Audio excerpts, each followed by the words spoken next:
ladies and gentlemen. So we have another one for you in this one. It's about Bolo Vietnam. This is Melissa Aftermath. This is Melissa Aftermath, and we have a special situation. I heard Will Rattigan say something I never expected. Will Rattigan is not playing with nobody. He is questioning everything, and I like it. Not saying I agree, but I think it's interesting for me to, you know, put this in the arsenal somewhere. Just leave it right there. How do you guys think about it? Like, I really want y'all to storm the comment section. I want you guys to storm the like button and let me know what exactly do you think about this. Seriously, let me know.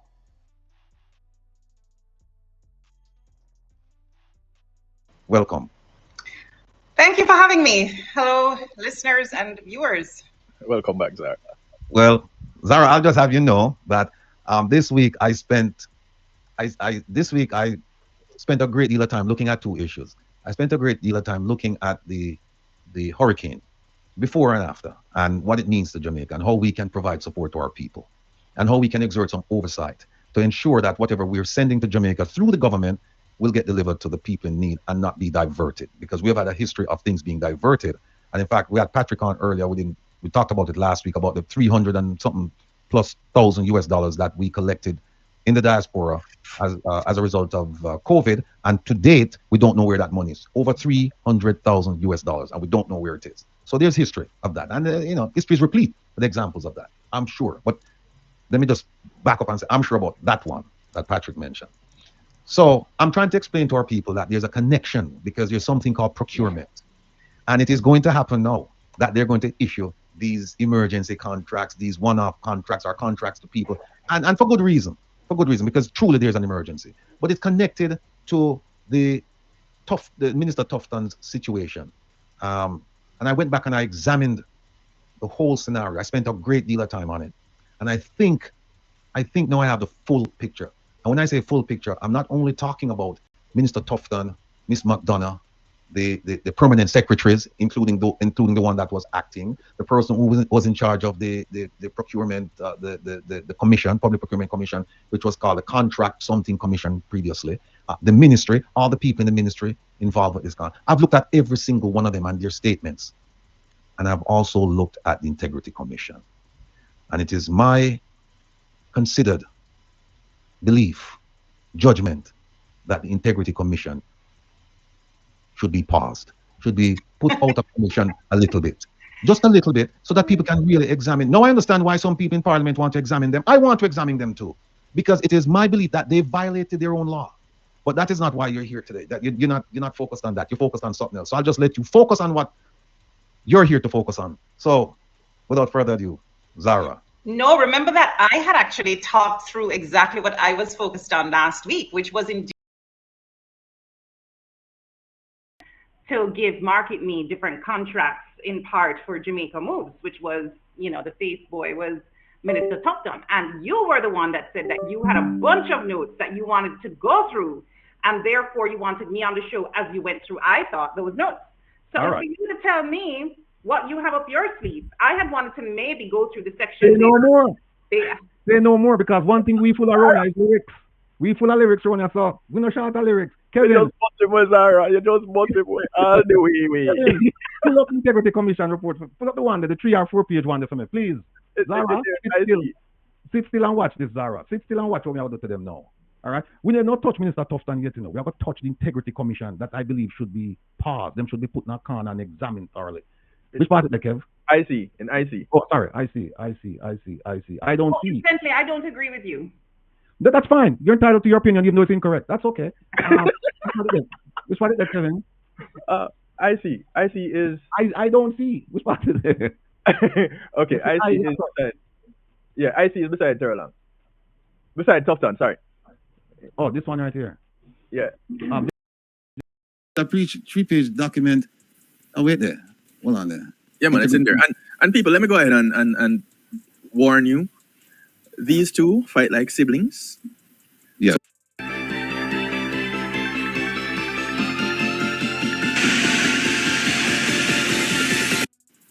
I call her Z.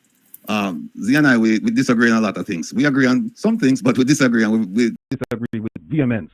I mean, if you listen to the conversation, sometimes we have you want to come in on pathway, because here a while ago, I don't agree. I'm saying, I mean, that happened. That happened. you it, man. You it. Oh, God. Wait, Kevin, we can't find it, brother. This is the annual report. I don't want the annual report. Oh, actually, that particular document is in Tufton's tab. Oh, tough done. All right, let me go to Yes, tough. it is actually in Tufton's tab. All right, let me close integrity and then go to tough. We have to, hey, Kevin, remember now we have to say Minister Tufton, we're Sorry. very cool around here. All Sorry, right. Prime Minister Tufton. Because I didn't know that was on your birth certificate. But sorry, I apologize. I respect your All right, position. here we are. Now, you will recall on numerous occasions where you've heard that investigations conducted by the Integrity Commission cannot be discussed or won't be discussed until after the report is tabled. You've heard that. You've heard that on many programs, including this program. And the citation for that is Section 53(3) of the Integrity Commission Act of 2017. Let me show you what it says. It's right here. Dig it up. There we go.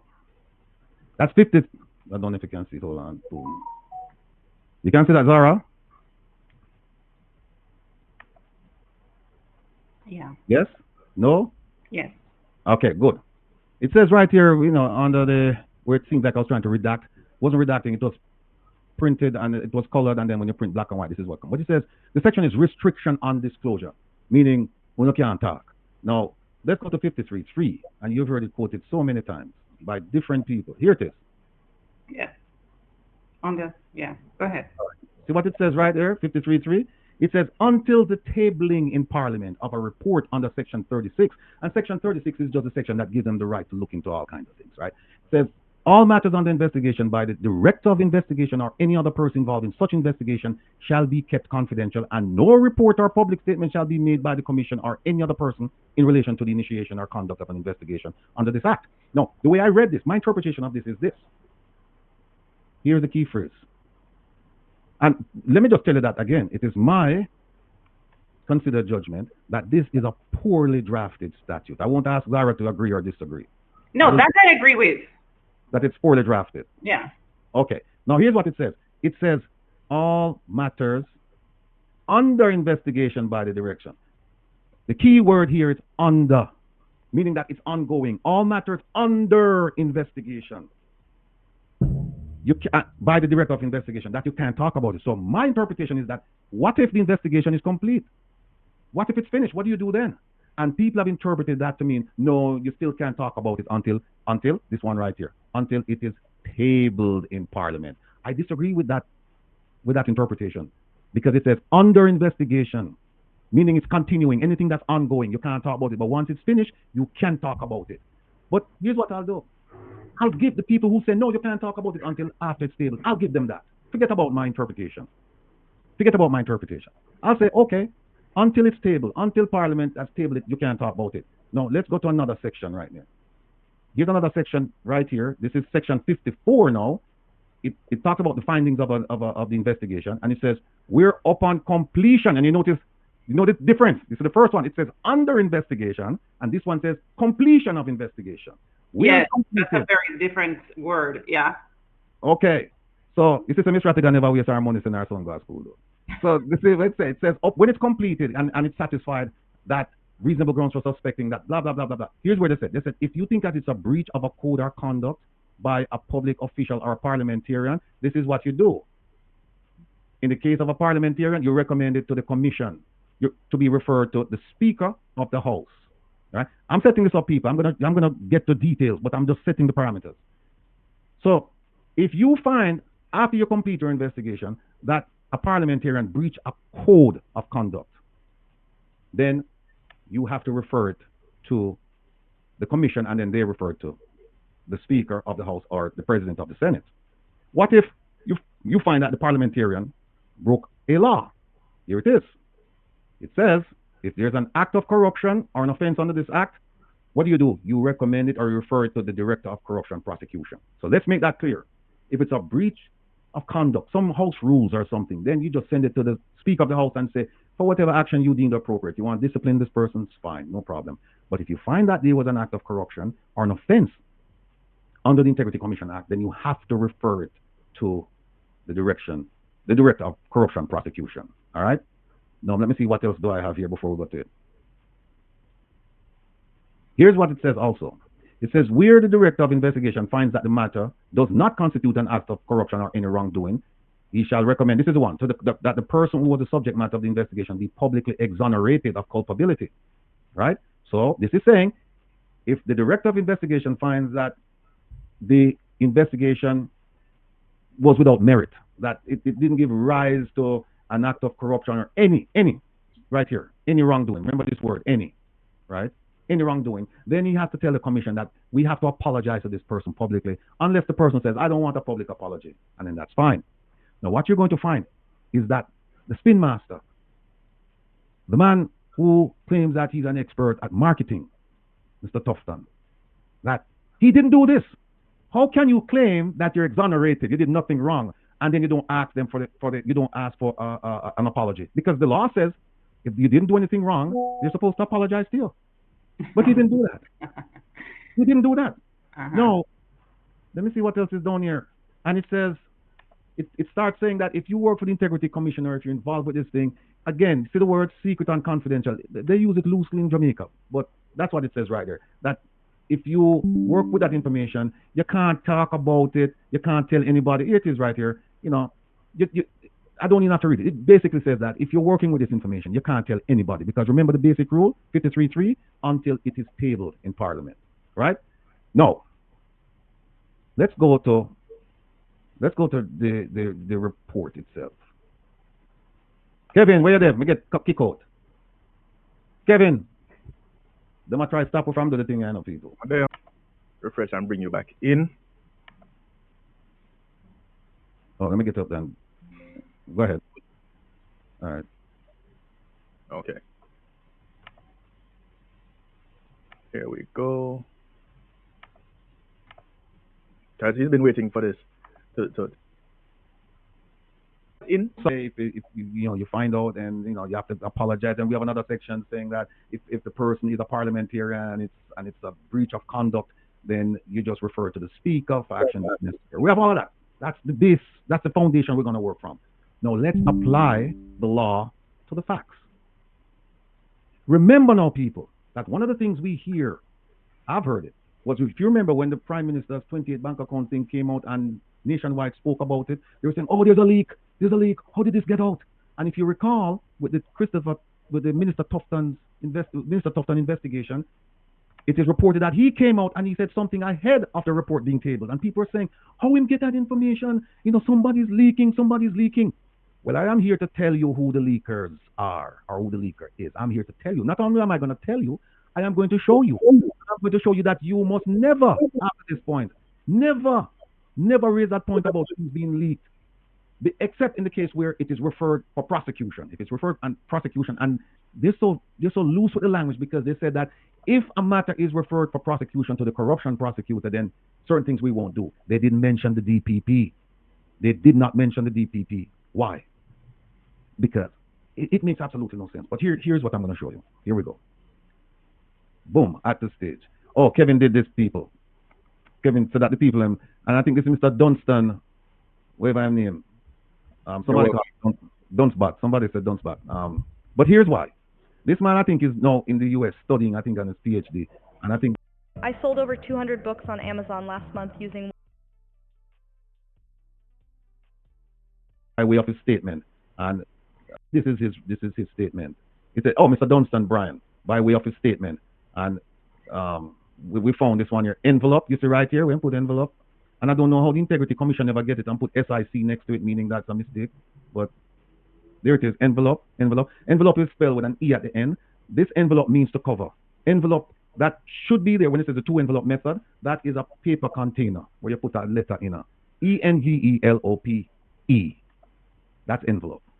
ENVELOP means something completely different. And believe me, people, the reason why I point this out to you, I've seen cases where a seemingly innocuous mistake like this caused people either their freedom or cause money to be paid in a civil lawsuit. I've seen it.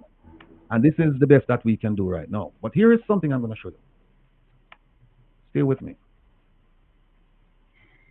All right. So, the Integrity Commission went and they talked about the investigation, and here it is, the report that they sent. Here's the report they sent. Or here's the recommendations, and they're talking about the permanent secretary. And oh, by the way, they mentioned this, that they couldn't bring action against the permanent secretaries because here it is. Here it is. Hold on a second. Where is it? Where is it, Zara?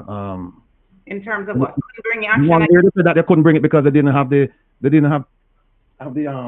thing from the contractor general. What do they call it? The Requisition. requisition. Right. Let me show you something right there. Where is it? You remember the section? Okay. One moment. I will have to try and pull it up, okay? Because I didn't know I was... No. If you didn't know, no, that's fine. No problem. We'll find it. It's here. No. I'm going to get there. I'm going to get there. It's no problem. Hold on. Okay. Okay, I get there. That's all right. He didn't know he was going to go there either. I didn't know. I was gonna... All right, here we go. The requisition stuff, Yeah, what section? page 77. 77? Yeah. Okay. One section. One Yeah. moment. All right, here it is, right here. All right. People, I want you to look at this. Look at the Integrity Commission. Look at what they said. They said, let me big it up here. Come on. Kevin, it's gone. You gone? Hold on. Right, this Kevin? It get deleted. No. The report. Is it this?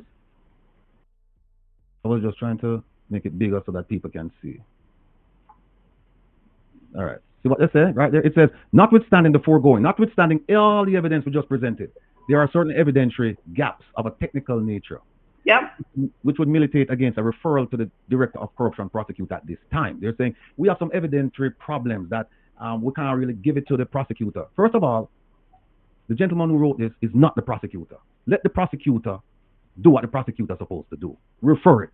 But he said he's now playing lawyer and he's now playing prosecutor. He said, we believe that it would militate against it and therefore we're not going to do it at this time. Here's where it gets specific. More particularly, the requisition apparently issued by the Office of the Contractor General to heads of ministries, departments, and agencies requiring the submission of details of contracts issued by said entities on a quarterly basis to that office and the necessary proof of service are not available to the DI. Here's what happened, people.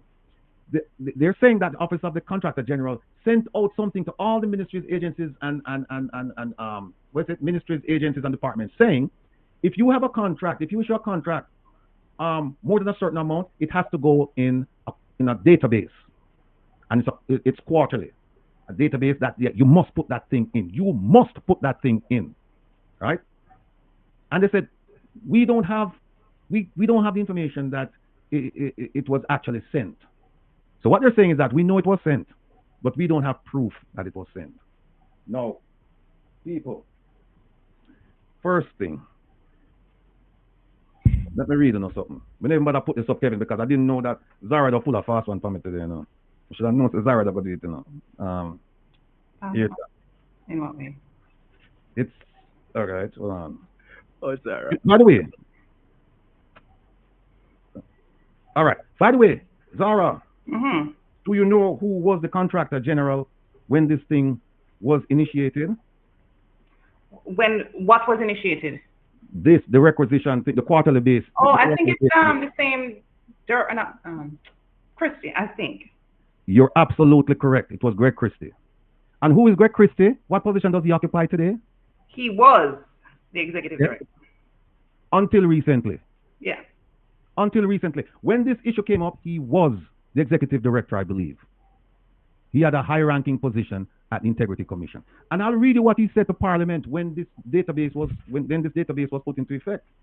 He said, the Office of the Contractor General's QCA zero tolerance policy dictates that a failure or refusal on the part of any public body to comply with the OCG's QCA requisition results in the automatic referral of the head of the delinquent public body to the Director of Public Prosecutions for criminal prosecution under Section 29 of the Contractor General Act. No exception to the application of the policy has ever been allowed by me in the 4 years that the policy has been in force. That was the man who recently left the Integrity Commission. So when they tell me right here, people, I know a little bit about evidence. There's something called the best evidence rule, meaning that if you don't have it on paper, you can have someone come in and testify. When they tell me that it's not available, it would have been so easy for them to say, Mr. Christie, you issued this requisition. You said it before Parliament right here. So can you come in and since we can't find it, which is nonsense. It's nonsense. Can you issue something like that to every ministry, agency, and department and you can't find it? But let's say we can't find it. Well, guess what? You have a live body who was responsible for issuing the requisition. So you have him come in and say, and then they ask him about this. I have the document. They have him come in and testify to this and say, but wait a minute, Mr. Christie, you testified in front of Parliament about this QCA and the consequence of not filing in a timely fashion, didn't you? Yes. First of all, you asked him, Mr. Christie, what is this? And he said, it's my statement before Parliament. Could you please read section blah, blah, blah? What does it say? So how them tell me, say, how is this pertinent? It's not available. What do you mean it's not available? That's foolishness. That's foolishness, Integrity Commission. Come on. That's foolishness. No. Let's get to the part about them leaking stuff, about stuff going out. I remember now we said, Wow, ladies and gentlemen. Mr. Will Rattigan is going in. This is very interesting. This is extremely interesting. The Integrity Commission has some chink in their armor. You can't say he's not making a good argument based off the evidence that is there. But I really want to hear what you guys have to say. Let's continue. Wow. Ooh-wee. Lord of mercy. This one about. said that Minister Tufton, I believe, made some statements were made on his behalf about the investigation, right? No. Here is something that you would never see in the FBI. You would never see this. Okay, let me hide it a bit. Let me take it off a bit before we get into this. When you investigate somebody as a subject of an investigation, you never bring the person in and say, let me tell you what we found out about you. This is after this is when you complete your investigation. The only time you do that is when there's something called a proffer session. And what that means is that you got so much goods on the person that you say, listen, it's better for you to plead guilty and become and provide assistance to the government to go after the co-conspirators. So you bring the person in and you say, okay, tell us now what's going on. That's the only time you do that. And you bring that in when you're going to use it as a hammer against the person. You don't bring the person in and just talk to the person and just tell them, oh, this is what we did and blah, blah, blah. Here's what happened. All of you concerned about leaking, take a look at this.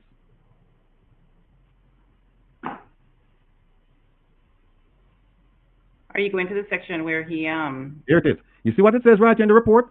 Post-investigative action, meaning after the investigation over, this is what we do. Oh, sorry. Oh, sorry. I get too carried away. All right, see that, people? You see what it says? Post-investigation action, meaning this is after the investigation is over. They're saying this is what we did. What did they do? Look at that. The very first sentence, people. Very first sentence. It says, as part of the commission's policy, not as part of the Integrity Commission's law. Policy. Law trumps policy. Every day of the week. Right? Because guess what? One person can't change policy, no one person can't change law. It take a parliament, it take the attorney general, it take parliament, senate, house of representative, governor general, and the minister to create law and to make the law effective. Because without the minister signing off on an effective date, that is no law. And if a law is not in effect, it's not law. And Zara, this is your brain when you're.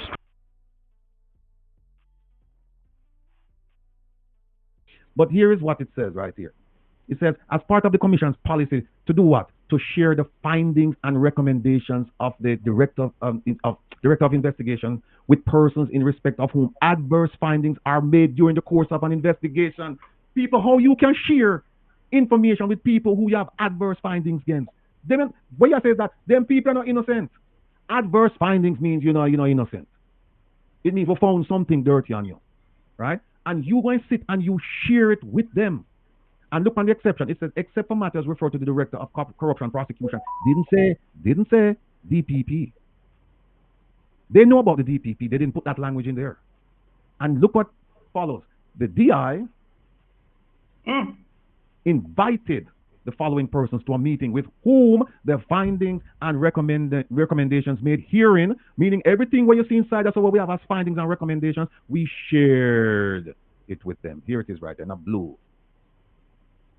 There it is. And who did they share it with? Look on the first name. The Honorable Christopher Tufton. Yeah. Now keep in mind, this was before it went to Parliament. Before it went to Parliament. Look on the next one. Dunstan Bryan. The man who I have some serious problems with some of the things that he did. He should have been prosecuted under what Mr. Christie said. Because guess what? There was a huge contract for 38 million that him claimed him never knows it never gone in the database. And it was his job to get it in the database. Mr. Errol Green, who I believe is still the permanent secretary, and then look on the last one, Miss Lindsay McDonough. That's the lady that Mr. Tufton, that both Mr. Tufton and this lady agreed that they have a friendship. Right? And look at people, I can't make this up. If I'm tell me to make this up, I could make it up. Look at this. The aforementioned individuals, meaning the 4 people we just mentioned, were given an opportunity to respond to the findings orally and in writing. Where you ever hear something like this? You find that they did something wrong, and then you tell them about your findings, you tell them about the recommendations, and then you say, oh, by the way, if you feel like you don't want to give you a statement, give you a statement. No, people, you know what's going to happen when you do that? You're going to get what we call in America exculpatory statements, meaning that the people are going to tell you, say, you're wrong. Your investigation, wrong. Everything that you did was wrong. That's what you're going to get. You don't give them a chance to come and say that. And then, to make it worse, look what the nincompoops over at the Integrity Commission did.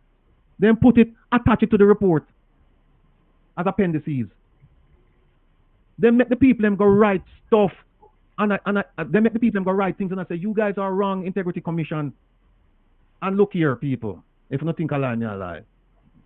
The first one was from who? Dunstan.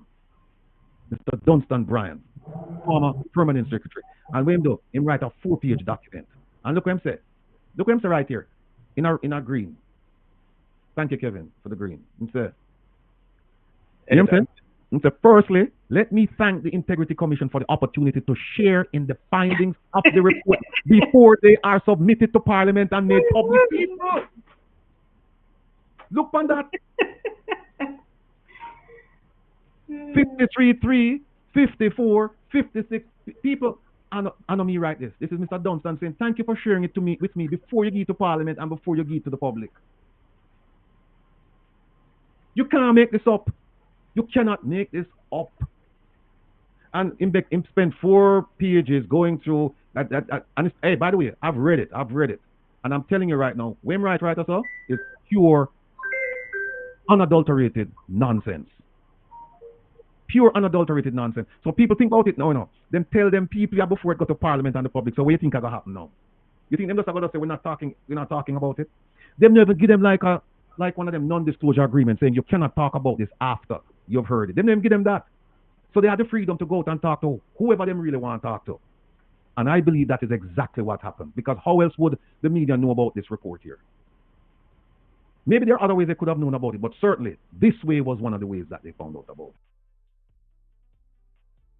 Wow. Ladies and gentlemen, listen, I know that, Mr. Will Rattigan, he's very detailed. So listen, you guys want to watch the entire thing? I think that's enough. Melissa Aftermath Diaspora, a lot of things are said over there. Make sure y'all go check it out. Make sure y'all go sub up to Mr. Will Rattigan, of course. Like and share the video. Alright. His critique of the IC, for me, it's on point. Yeah, I never knew that. I never looked into that. That policy versus law, that's super important. They need to change that. It should be a law. And then he made an excellent point at the end.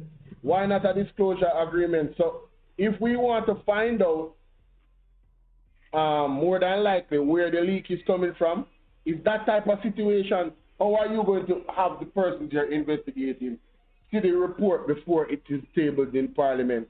They are going to go to Nationwide and all these places and all these other social, and that's how it happens. It appears.